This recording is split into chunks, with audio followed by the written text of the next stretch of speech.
Hello दोस्तों, YouTube video में आज मैं बताऊंगा आपको कि अगर कोई पुलिस आपको अरेस्ट करती है या आप पर झूठा मुकदमा दर्ज करती है तो आपको चिंता होने की आवश्यकता नहीं है। तो मैं आज आपको आसान भाषा में बताऊंगा। अगर आपको पुलिस अरेस्ट करती है, गिरफ्तार करती है या झूठा मुकदमा दर्ज करके आपसे पैसे की ठगी करती है या आप पर आरोप लगते हैं तो आपको चिंता होने का विषय नहीं है।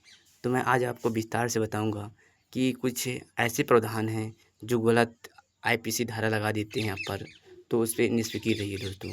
तो चलो मैं आज आपको स्टार्ट करता हूँ कि किस तरह आप इससे बच सकते हैं। तो आपको यह पता होगा कि जब ये पुलिस आपको अरेस्ट करती है तो आपको थाना ले जाएगी दोस्तों। थाना ले जाने के बाद आपसे कबूल करेगी कि आप मुजरिम हो। आप उसमें लिखित रूप में लिखेगी पुलिस कि आपने यह गुनाह किया है। तो बेझिझक होकर आपको कह देना वहाँ पर, अगर पुलिस अरेस्ट करके आपको वहाँ ले जाती है, थाना में ले जाती है, तो कोई चिंता का विषय नहीं है। आप कबूल कर देना कि हाँ मैं ऐसे किया हूँ। झूठा भी बोले तो बोल देना कि किया हूँ, क्योंकि वो आपको हम मानसिक प्रताड़ित करेंगे दोस्तों। अगर तब तक इस तरह नहीं बोलेंगे। और फिर कोर्ट में जाने के बाद तो आप इस तरह बोल देना, सर मेरे को प्रताड़ित करने की कोशिश कर रहे थे, इसलिए मैं ऐसे बयान को वहाँ पर दे दिया था। और मैं तब कोर्ट में आपको ले जाया जाएगा। तो कोर्ट में इस तरह नहीं कहना है। कोर्ट में यह कहना है कि सर मैंने एक इसलिए कबूल दिया है जो झूठा बयान, क्योंकि यहाँ मेरे साथ मारपीट और सारी दुर्घटनाएं हो सकती थी, इसलिए मैं वहाँ पर इन दुर्घटनाओं को देखते हुए मैं ऐसे बयान दिया। तो कोर्ट के सामने ये कह देना है कि वह झूठी झूठी गवाही इसलिए वहाँ दिया गया था क्योंकि मारपीट होती सर, तो उससे बचने के लिए मैं झूठा गवाही दे दिया। तो वहाँ पर कोर्ट में ये सारी जानकारी आपको, जो भी आपके साथ गलत हुआ है, बोलेंगे सर मैं ऐसी प्रॉब्लम है, मेरे ऊपर झूठा केस लगाया जा रहा है, मैं ऐसा कुछ कोई गुनाह नहीं किया, जो भी मैं। तो आपको चिंता होने की विषय नहीं है। कोर्ट आपको खुद न्याय देगी, क्या करना है क्या नहीं करना है। ठीक है दोस्तों, तो आपको घबराने की ज़रूरत नहीं है। तब कोर्ट में जाना है तो आपको सही से बता देना है जो भी आपके साथ गलत किया है। अगर ठीक है, कोर्ट में मैं कहता हूँ जो आपके खिलाफ़ एफआईआर दर्ज करता है तो शायद आपसे कुछ पैसे में बड़ा हो, आप पैसे में उतना अधिक ना हो, तो पैसे का प्रभाव के कारण आप पर झूठा केस दर्ज हो सकता है। तो कुछ आईपीसी धारा ऐसी हैं दोस्तों जो आपको बचा सकती हैं। चलो तो आईपीसी धारा जो है, तो मैं उन आईपीसी धारा को बात करूँगा। तो देख सकते हैं दोस्तों, ये लिखा हुआ है कानून में कि आपको झूठी धाराएँ कोई लगाता है, जैसे ये लिखा है सरकारी अधिकारी को झूठी सूचना देना, आईपीसी धारा 182 है दोस्तों। और इसमें से मैं बताऊंगा आपको, इसमें लिखा है 6 महीने की जेल लिखा है दोस्तों। ठीक है, अगर सरकारी अधिकारी को कोई झूठी खबर आपको सूचना देता है तो आईपीसी धारा 182 के तहत उसको 6 महीने की सज़ा हो सकती है दोस्तों। ठीक है, अब बात करूँगा दोस्तों कि झूठा मुकदमा चलाना या आरोप लगाना। कोई आपके खिलाफ़ झूठा मुकदमा या आरोप लगा रहा है तो वहाँ पर चिंता होने की आवश्यकता नहीं है। लिखा झूठा मुकदमा चलाना या आरोप लगाना, आईपीसी धारा लिखा है वो 211 आईपीसी धारा बताती है कि 2 से 7 साल की जेल लिखा है दोस्तों। क्या लिखा है? 2 से 7 साल की जेल लिखा है। आप भी दे सकते हैं। ये लिखा है आईपीसी धारा 211 बताती है 2 साल से 7 साल तक की उसको पनिशमेंट हो सकता है, सज़ा हो सकती है। ठीक है, कानून में इस तरह लिखा है। अब बात करते हैं दोस्तों कि आपको झूठा आरोप लगाकर बदनाम करना। अगर कोई व्यक्ति आप पर झूठा केस लगा के बदनाम करना चाहता है तो आईपीसी धारा पढ़ लीजिए। 499 और 500 आईपीसी धारा बताती है कि आपको कुछ नहीं करना है, 2 साल की, आप देख सकते हैं 2 साल की जेल सज़ा हो सकती है। तो आप घबराएं नहीं दोस्तों।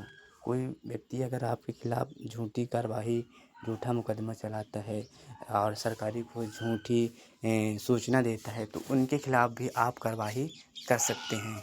कोई भारत में इस प्रकार का कानून नहीं बना, हमारे खिलाफ़ भी बना है। बहुत सारे ऐसे आईपीसी धाराएँ हैं जो हम बात करेंगे।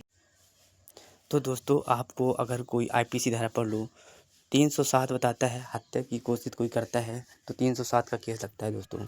अगर हत्या का दंड देता है तो 302 केस लगता है आप पर, और डकैती तो 395, बलात्कार तो 376, डकैती के समय हत्या तो 396, 378 चोरी करना, हत्या करना 300, और 309 आत्महत्या की कोशिश है, और ठगी करना दोस्तों 310, और 262 अपहरण करना, और 412 आईपीसी धारा छीना झपटी करना, और 499 मानहानि पहुंचाना।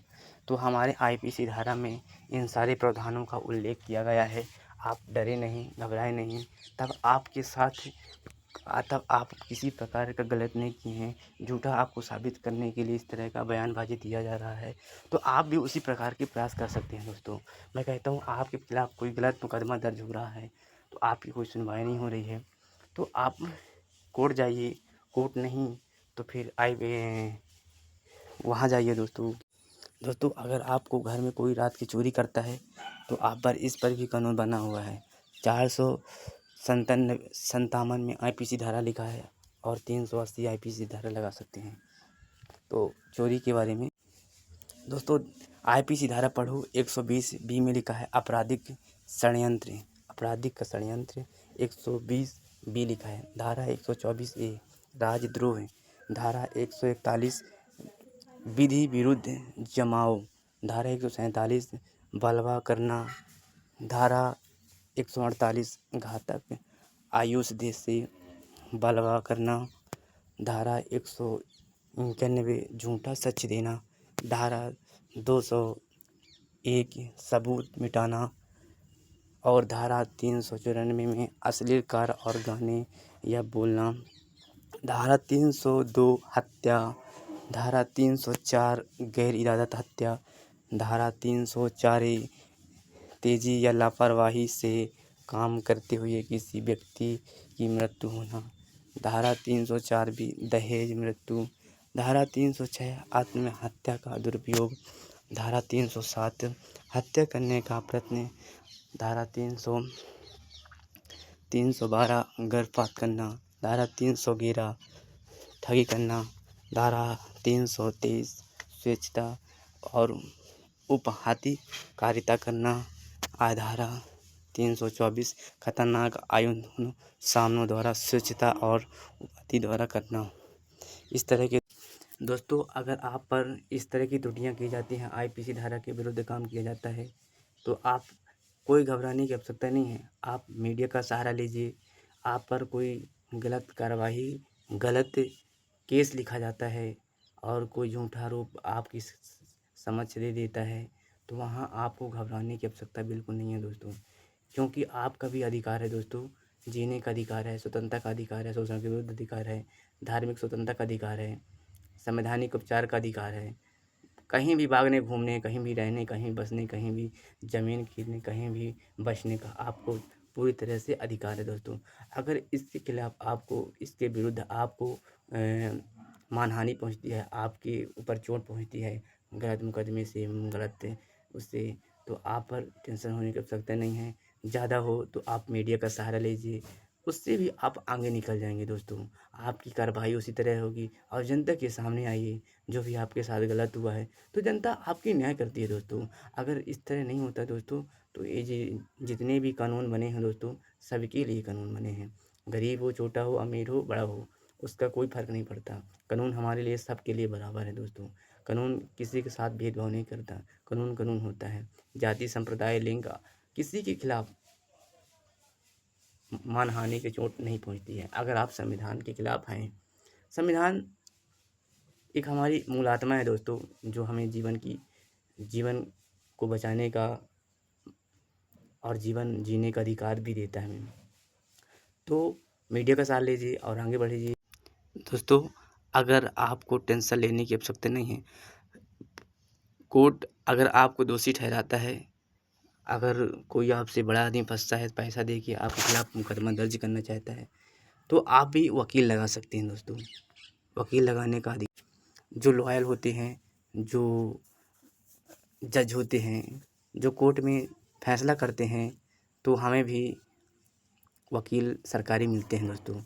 आप कितने भी मुजरिम क्यों न हों, आपको भी सरकारी में वकील दिया जाता है, ताकि आपके खिलाफ़ आप उससे पैसा दे सकें, खुश कर सकें, आपके खिलाफ़ वो खुद लड़ेगा मुकदमा। तो वहाँ पर दोस्तों चिंता होने की विषय नहीं है। अगर कोई इस तरह की हरकत करता है पैसा दे के और आप पर कार्रवाई करता है, तो आप भी वकील लगा सकते हैं अपनी तरफ से। अगर उसको पैसा खवाएँगे दोस्तों सुधार, तो आपकी ज़्यादा हेल्प करेगा, तो आपकी जीत होगी दोस्तों। हमें दोस्तों आज का जो कानून है, मैं कहूँ तो एक प्रकार से अंधा कानून है, जो किसी पर हानि पहुँचा सकता है दोस्तों। क्योंकि कानून इसलिए अंधा है क्योंकि आज की डेट में कोई जबरन केस लगा देता है पैसे के चक्कर में। अगर उसके पास पैसा आपके पास पैसा नहीं है, तो आप वहाँ घबराने की ज़रूरत नहीं है। पैसा हो ना हो, आपको भी वकील दिया जाता है, तो आप भी एक थोड़ा-थोड़ा पैसा दीजिए, आप केस ज़रूर जीत जाएँगे। दोस्तों यह वीडियो आपके लिए बहुत अच्छी लगी होगी, तो मुझे आशा है कि लाइक और सब्सक्राइब ज़रूर करें, ताकि मैं इस तरह की वीडियो आपको बनाता रहूं और संविधान से जुड़ी रिलेटेड आईपीसी धाराओं के बारे में आपके ऊपर मानहानि का चोट न पहुंचे। इसलिए मैं आपको यह वीडियो इस तरह की बनाता रहूँगा। थैंक यू दोस्तों, लाइक और सब्सक्राइब ज़रूर करें।